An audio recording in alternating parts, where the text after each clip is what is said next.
Welcome to Madman. This is Andy. And that is Pim. I am. And what are we talking about today, Pim, in this special, we should mention, summer edition of MedMen? It is a warm. special. It is quite What are we warm talking here. about? We are talking about the things that people get wrong with decision process. Ah, okay. Decision process. Yeah. Yeah, because it's one of those ones where people always have a good answer. A salesperson always have an answer for the decision process because you typically have a feeling of where you are. Not like, other elements for like the economic buyer, you might not know who they are. Yeah. The metrics, you might not have them. Those types of things, you might not know who the competition is. Decision process, you're always gonna be like, well, we're about here. But so it's very, it can be very inaccurate. Yeah. But still sound compelling. Yeah, I think so. And so as if we think about things that people get wrong, I think we should start at the start, and that's The start. the start, right? The very start. When does it start? When does it start? Well, that's a good point. For me, the decision process starts like it's the very first thing you're doing when you have an inkling of an opportunity. So if you're standing on an exhibition stand and somebody comes to talk to you and they're a prospect, you should start thinking about decision process then, because the process we got to get is how do they make a decision that they're going to take a follow-up meeting with us? Yeah. That's the start. That's the first part of the decision process we're starting to think about. And then once we've got that booked in, how do we go from that first meeting to whatever the second meeting is, to whatever the next, the stages are? That is lines to the decision process. That is the difference between just thinking like, how does someone decide whether they buy or not? Yes. Or what are all the series of steps and decisions that the customer or prospect in this case is going to make to ultimately get to value delivery. Yes, yeah. Exactly right. And it's for salespeople that start to think about it from, they put themselves in the customer's shoes. They really want to truly understand what it is that the customer is, how they make decisions. And what we shouldn't forget often is that it's not the customer's job to buy our solution.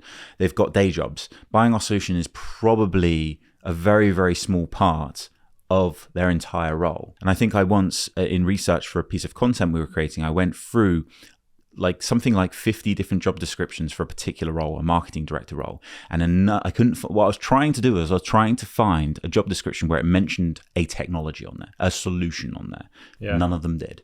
There's 50 things on every job description that they expect a marketing director to do.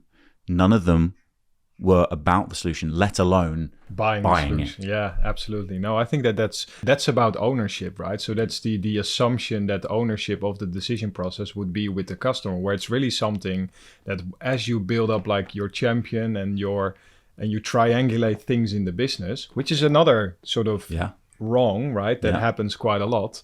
You build that understanding and you start putting it together. Yeah, and I can say this we've bought a lot of technology in the last sort of 18 months, and the best experiences I've had have been the one where the salesperson really kind of takes me through my decision process, right? They inform me of the things that I should be considering, both from a business approval perspective. They kind of say, typically organizations like you, what they're looking to see is these sort of indicators from a solution to make it worthwhile. And then there's, of course, separate to that, the technical validation. So what I think people get wrong, if we're talking about that, is they overlook those two really, really important parts of the decision process that really are the main things you should be thinking about. Yeah. The business approval, how do we get green lights from everybody that this is approved as a business initiative, as a business investment in resource and all those things. Yeah. And also, how do we get the technical green light as well, that this solution says, it's not just how do we get the solution to say it does what it says it can do. What is the process to getting to that point? Yeah, and the other sort of thing that people get wrong there is not tying it to a compelling event, right? Because those two things in like a process, which is time bound, need to have that. Yeah, a compelling event is just part of the decision process, right? And I see some people call out an extra C in MEDDPICC for compelling event. And our opinion, we like people to sort of adapt MEDDPICC to suit them. But for me, the compelling event is really once you've got an opportunity, once you are evaluating your solution with the customer, there has to be a compelling event that you're working towards. That is the kind of the summit of the mountain for your decision process. So a decision process without a compelling event is not you're not really selling at that point. You're just kind of waiting for the customer to place an order, because if there's no compelling event, whether it's their compelling event or one that you've made, we're just kind of sitting back and letting the customer decide when they're going to buy. And this doesn't live in isolation, right? And I think we want to stay away from connecting it too much to other elements. But that compelling event is based on pain, and the pain is quantified with metrics, which is altogether driving the urgency there. But I think that, you just pulled the example of like adding extra letters to MEDDPICC. Well, we'll leave that alone for now. But with decision process, there will always be more than you initially uncover, right? So it's almost like having that mindset, like, we will have things that we uncover as we go through this journey with this customer. And I think that the sort of thing to keep in mind there is like the best thing that you can do is make sure that with your champion, you have like a very solidified stack of actionable items that you can action one by one. And as things change and as things start to get added to that list, there's always something to keep each other accountable. And I think that there's like a lot of things going wrong there in terms of keeping each other accountable. Yeah, great point. There's one thing that we've not mentioned, which for me is the biggest and greatest thing that people get wrong with the decision process. What's that?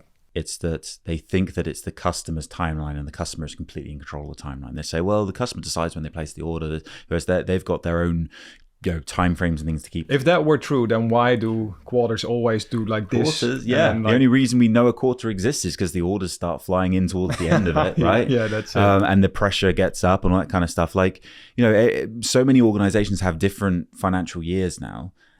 But yet, the customers seem to always, like the rhetoric that always makes me laugh is that customers know when the quarter end is and they wait to place the order in because they'll get the best deal. Yeah, this is really a thing, especially with the most established brands who are like super mature in the, and so this should actually be empowering to sellers. Like you guys, you're change makers, right? You can truly make things go faster or slower if you don't consider these things. Yeah, but no, I just think that even if that's true, even if the customer's sat like twiddling their thumbs, what are they waiting for? They're waiting to get a deal, right? They're waiting for a concession that they think is going to come their way if they leave it until the end of the month, the end of the quarter, end of the year, whatever that is. Well, hang on a minute. If that's what's happening in your opportunities, if that's the kind of the shield that you're hiding behind to say, well, customers buy when they wait, then you've not got a compelling event. Yeah. Because if the compelling event is that they get a discount, but they're going to wait to get that discount, you've not got a compelling event. That's like the worst compelling event you could possibly have. So your job as a salesperson is to create the compelling event. Definitely not to have the fallback that the customer's waiting to get a deal to be the compelling event. You've got to find the business initiative to attach your solution to drive urgency into the project. And that is why there'll be people listening to this right now that have closed deals that they had no right to close in the time they did. But guess what? They had their own compelling event. Their own compelling event to close the deal for. It could have been their year end, right? Doesn't mean we have to talk to the customer about it.